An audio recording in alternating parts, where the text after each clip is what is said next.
እናንተ ምንም እያደረጋችሁ አልነበረም። ወጥ እያበሰላችሁ ነበረ። ሶ እንደውም ጠቀማችሁ እንጂ የጎዳችሁ ነገር የለም። ባይደው ኮንትሮ ፓትሪያርኪ ሶሳይቲ የሚባላላ ይሄ የወንዶች የበላይነት የሚባለው ሴቶች እኩል ደሞዝ አይከፈላቸውም ነበረ። የተለያየ ሴቶች የሚማሩት ትምህርት ለሴቶች ተብሎ እሱን አስቀርቷል። ፌሚኒዝም ልልፈልግ ነው። ለሴቶች ብዙ ነገር ባይ ዘ ዌይ ግን የዛ ሰዓት ላይ እኛ ሄደን ትሬንች ውስጥ ሆነን ስንዋጋ እናንተ ምንም እያደረጋችሁ አልነበረም። ወጥ እያበሰላችሁ ነበረ። ሶ እንደውም ጠቀማችሁ እንጂ የጎዳችሁ ነገር የለም። ባይ ዘ ዌይ እንድናበስል ስለተደረገ ነው ያበሰሉት እነዛ ሴቶች። ከማብሰሉ ሌላ ህይወት እንደሌላቸው ስለተነገራቸው።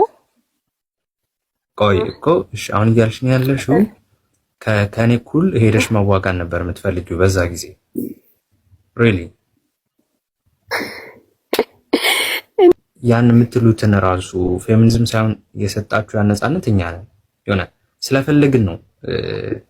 ያን ነፃነት ባይ ዘ ዌይ የጀመረው የጀመረው ባይ ዘ ዌይ ከመምረጥ ነው።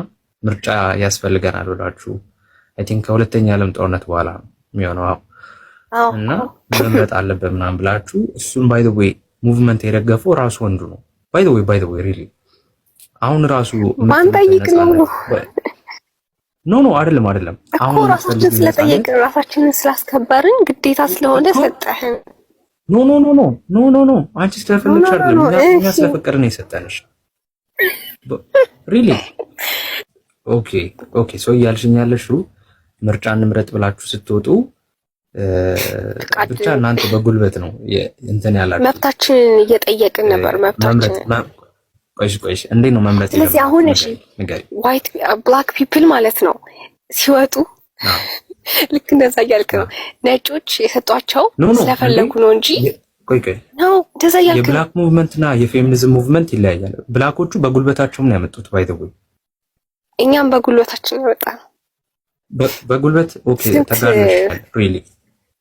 ተጋድለሻል እኮ እንደዛ ባይሆን እንዴት እንደዚህ ሰጣ እንደዚህ ጸጥሏችሁ ተጋድለሻል ማለት ዋዲኒ ተጋድለሻል እንዴት? እሺ ኦኬ እሺ ስሚ አሁን የምትያቸው ነፃነቶች ማን ነው የሚያስከብርልሽ? አሁን ለምሳሌ አንድ ወንድ አንቺን አታክ ለማድረግ ሲፈልግ ራስሽን ነው የምትከላከዩ? አታክ እንዳያደርገኝ ማድረግ ነው። ፖሊስ ነው የሚከላከለው አይደለ? ቆይ ህግ አለ፣ መጀመሪያ ህግ አለ። ህጉን ደግሞ የሚያስከብረው ማን ነው? ፖሊስና የጸጥታ አካላቶች ናቸው። እነሱ አብዛኞቹ ማን ናቸው? አብዛኞቹ ወንዶች የሆኑበት ምክንያት ምንድነው?